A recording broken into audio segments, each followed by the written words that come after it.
Yeah, so we're excited about the 24 class. I think the coaching staff, we worked extremely hard. Coach Couch, our recruiting coordinator, from the day we got the job, this class has sort of been the one that we've pointed to. And so, obviously, we felt like we did really well in state. We felt like we got guys from across the country and went outside our borders a little bit this time. So we're excited about it. You touched on the focus on this class. With the way college baseball recruiting works and how early it maybe starts, is this the one that was like the first that you got in the door with all these guys right at the beginning rather than maybe later? Yeah, I mean, yeah, exactly right.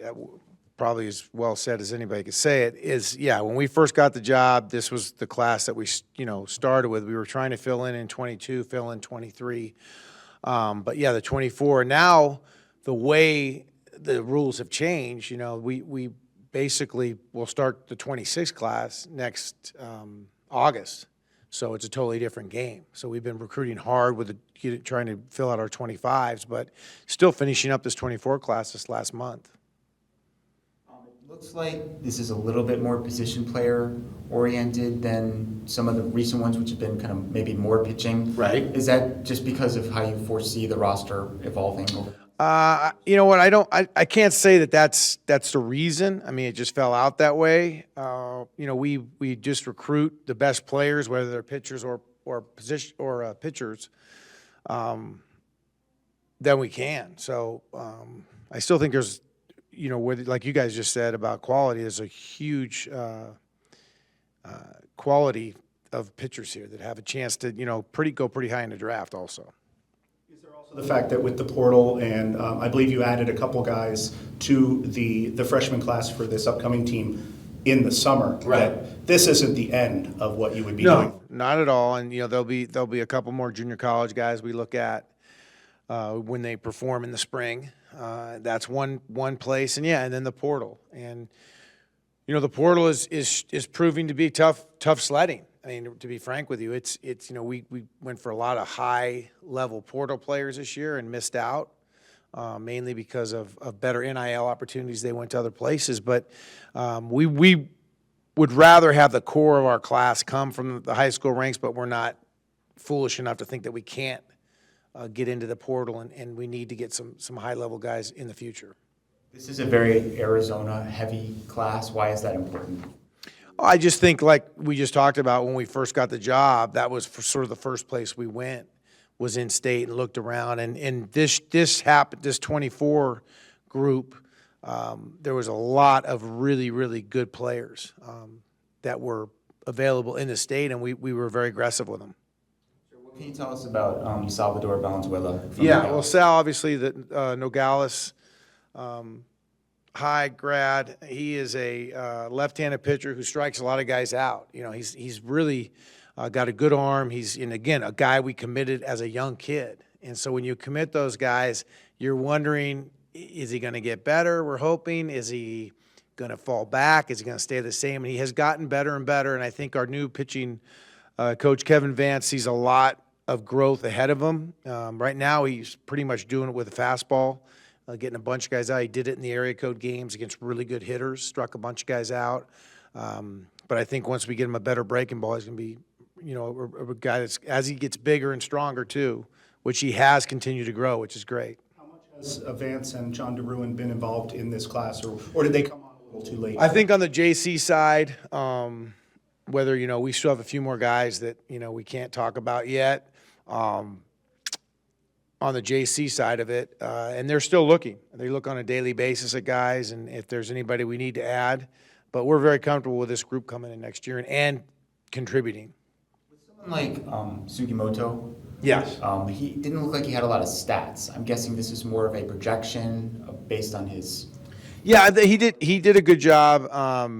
His stuff though is extremely good, and he's a big dude that we're super excited about. I think he saw what our pitching guys were doing analytically and able to sort of change some guys' arm slots and grips, and really was excited about it because he's a guy I think that's going to get better and better. And I very happy we got him, and excited to see how much better he's going to be for us.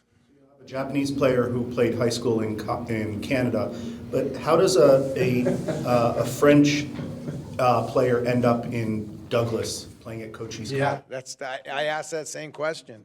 And he's a true French guy. He's not a American kid who was born over there in the military. He's from Paris. He speaks French. Not good, but he speaks enough English. He's extremely talented defensively. He had a really good year for Cochise. And anybody we talk to, whether it's the Pima coaches who we're very close to, anybody in the state who's seen him, raves about him.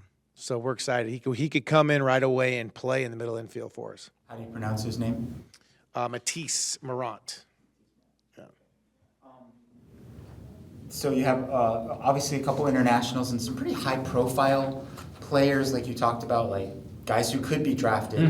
How do you kind of view that whole situation? Like, should you go after those top 50, top 100 guys, knowing you could lose them? Do you have to? No, I think you go after who you go after. If it's the first-rated guy in the country and you're able to commit him, it's a feather in your cap whether he comes here or signs. And there's been a number of guys throughout the years who've been U of A signees. Greg Maddox, we had him when I was here, who ended up going and playing pro ball, and it's something that you do. You always have to plan for it, though.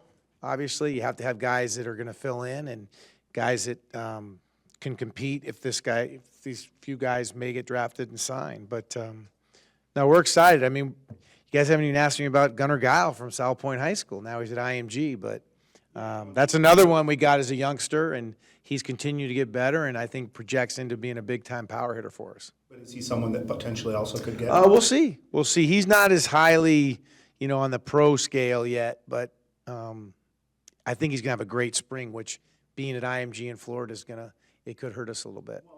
That's another part of it. I mean, like when you guys signed or got the commitment from Blake Walters, yes, he was kind of under the radar, and then he exploded, and he signs a huge contract. Right. So, I mean, is that a darned if you do, darned if you don't kind of thing? Yeah, and I think that's okay. I mean, we see his parents all the time. They come down here to see us, and they always are apologizing. I said, don't apologize. That's part of the deal, man. We understand it. We're happy for these guys. That's it's about relationships, right? And we form that relationship. We'll never shy away from it. He's always welcome to come in and see us. And so if 2, 3, or none sign and they all come and they're Wildcats next year, we'll be happy. But if a couple happen to get drafted in the first couple rounds, then more power to them. There's another Illinois kid. Is that part of the Trip Couch connections in the Midwest? Yeah. Ryan is another one that we got last year, and another big dude that has a lot of potential and probably see his best stuff when he gets here.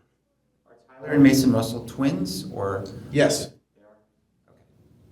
Okay. Identical? Tyler's a really good athlete, plays the outfield, sort of has been overshadowed, obviously, because Mason's a left-handed pitcher who a lot of people are looking at, and we're super happy to get both of them, and what a great family they are. And Tyler has a chance to be an everyday center fielder for us. Couple non-class related questions. The schedule this year, more road games. Yeah. A lot of really high-profile midweek opponents. How did that all kind of come together? What do you think of the schedule? Yeah, I mean, number one, the schedules are kind of done before, and Coach Lon, who has departed, had put that one together. We added some midweek stuff. We changed out and put Stanford as a midweek. We just figure we're at Cal. We won't be going to Stanford anytime soon because the conference changes. Schedule-wise, it makes sense to play the best teams we can play on the midweeks and RPI, win or lose. I mean, to be quite frank.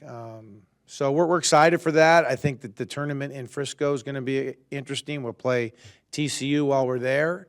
It just sort of fell that way. We did a home and home with USD, and the road one was this year. I mean, and we wish it was home, yes, but it's how it shook out. Like you said, win or lose, it's going to boost your profile, right? Yeah, I mean, yeah, and also it's good for we're going to be a younger team, as you guys know. It's going to be a lot of new position players, and they're going to have to step up early. And if even if we hit some some struggles early on. We're hoping that'll help us in the end. What did you make of the team in the fall overall? Excited. I thought our pitching was a lot better. I thought some guys that we've had here in school really improved. In Tonko, Susak, and Jackson Kent was much better. Some guys I think we brought in Candiotti can really help us, and Kyler Heine. So we're super excited about that. Position player wise, Mason White got dinged up a little bit, but still was able to hit and had a great fall.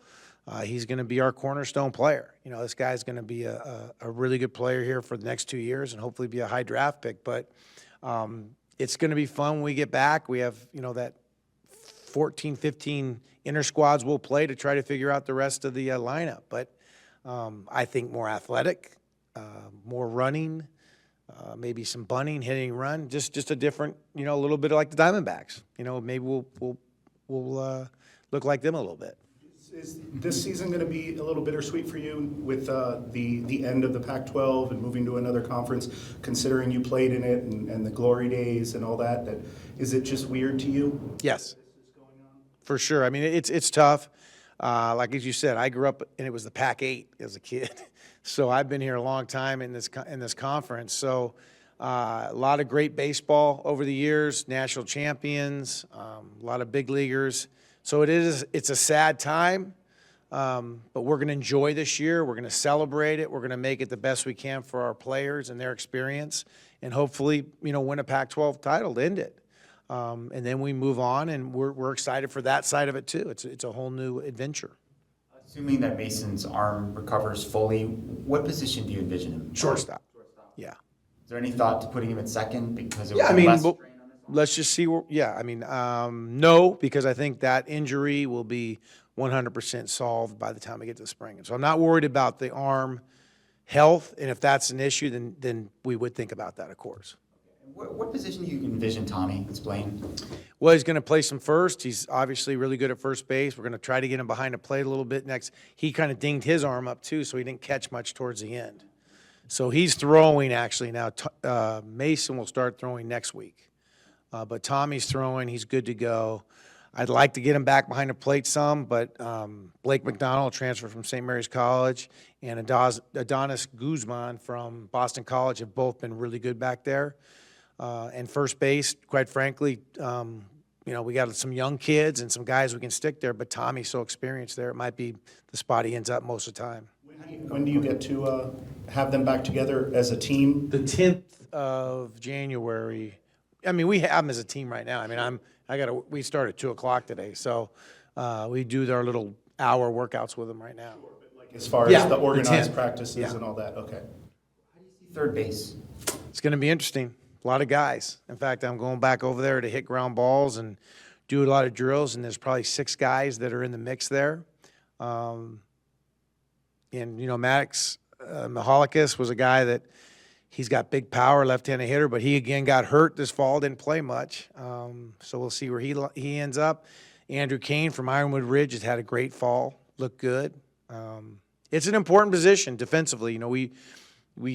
It's going to be tough to lose Tony Bullard. I mean, some would say that third base is almost defensively more important in college because so many people hook the ball and sort of get around balls.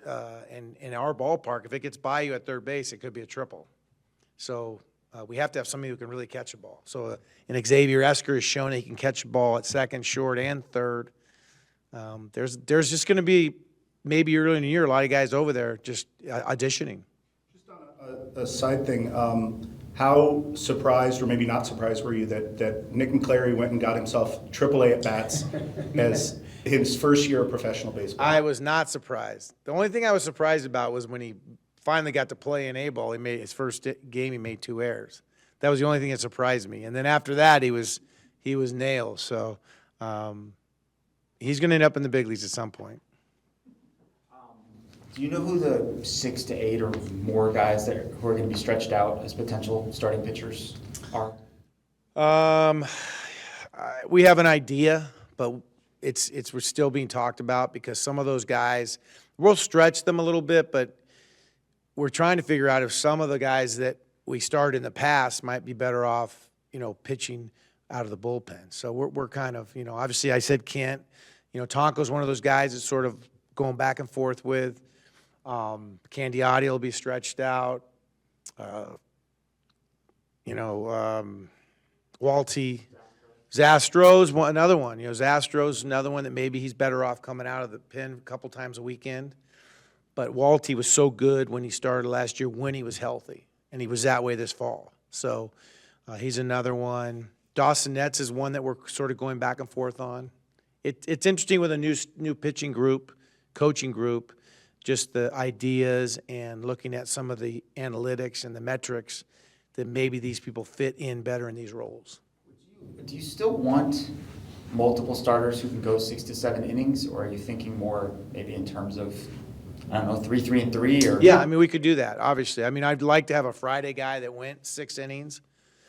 But after that, 3-3-3 is fine with a lot of guys who could come in and get outs. I think we're going to have a multitude of guys that'll be able to get outs this year. It's a good thing that college doesn't have the 3-batter rule. Yeah, it is. Awesome. Thanks, guys. Anything else? Thanks, guys. Awesome, thank you so All righty. much.